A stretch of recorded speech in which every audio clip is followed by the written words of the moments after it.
ये प्रश्न railway NTPC exam में पूछा गया है। आइए देखते हैं इसको हल कैसे किया जाएगा। यहाँ पर दो उम्मीदवारों के बीच एक चुनाव हुआ है और इसमें पंजीकृत कुल मतदाताओं कितने पंजीकृत थे वही पूछा गया है इसमें। तो हम पंजीकृत मतदाताओं की संख्या को 100 मान लेते हैं। अब उसके बाद यहाँ पर दिया है कि 86% ने अपना वोट डाला, तो 100 का 86% कितना हो जाएगा? 86 हो जाएगा। तो 86 लोगों ने वोट डाल दिया, उसमें से 20% वोट अमान्य हो गया, तो हम लोग 86 को 100% के बराबर मान लेते हैं। और इसमें से 20% वोट अमान्य हो गया, मतलब मान्य वोट कितना हो गया?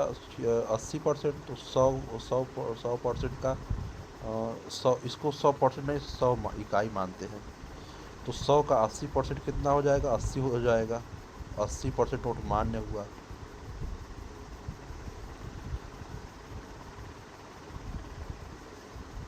अब उसके बाद जो उम्मीदवार जीता है उसने वैध वोटों का 55% प्राप्त किया, 55%।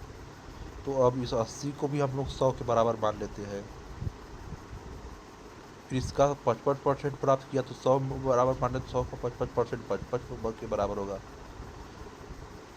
तो जब जीतने वाला 100 में से 55 प्राप्त किया होगा, तो हारने वाला 100 में से 45 प्राप्त किया होगा। 55 45 100 हो गया।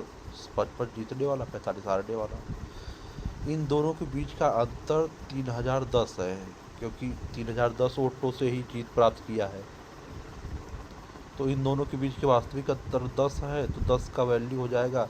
55 और 45 के बीच 10 का अंतर है, तो 10 का वैल्यू सवाल में दिया हुआ है 3010।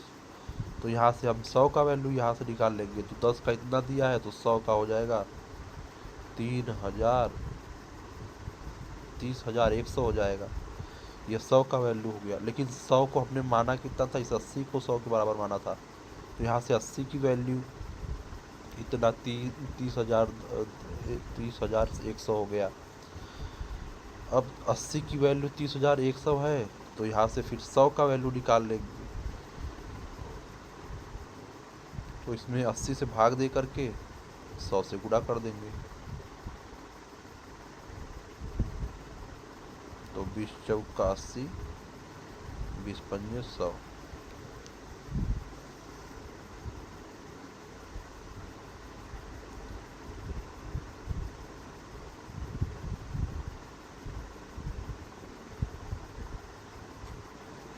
अब ये जो वैल्यू है ये 86 का मान आ गया है, क्योंकि हमने 86 को 100 के बराबर माना था। तो इसको लिखेंगे 30,100 पूरे 5/4। अब ये 86 का वैल्यू आ गया, तो हम यहाँ से 100 का वैल्यू निकालेंगे, क्योंकि हमने 100 को 86 के बराबर यहाँ पर माना था। तो इसमें 86 से भाग दे करके 100 से गुणा कर देंगे, वही हमारा कुल मतदाताओं की संख्या हो जाएगा। तो अभी इसमें इसका कैलकुलेट कर लेते हैं। तो यहाँ से 4 से 100 कट जाएगा, 25 हो जाएगा। और यहाँ पर कैलकुलेशन कर लेते हैं। तो हमारा कैलकुलेशन आया 30,100 गुणे 5 गुणे 25/86।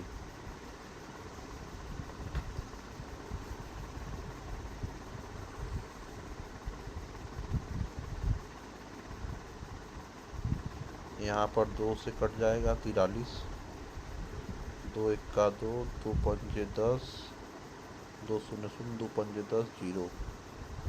उसके बाद 43 से इसको काटेंगे तो 350 बार जाएगा, और 350 पे 5 गुणे 25 से गुणा कर देंगे, तो हमारा आंसर आ जाएगा 43,750। इसको गुणा करके भी आप देख सकते हैं। पहले 5 से इसको आसानी से गुणा करने के लिए पहले 5 से करेंगे, फिर 5 से कर देंगे, फिर 5 से कर देंगे, आ जाएगा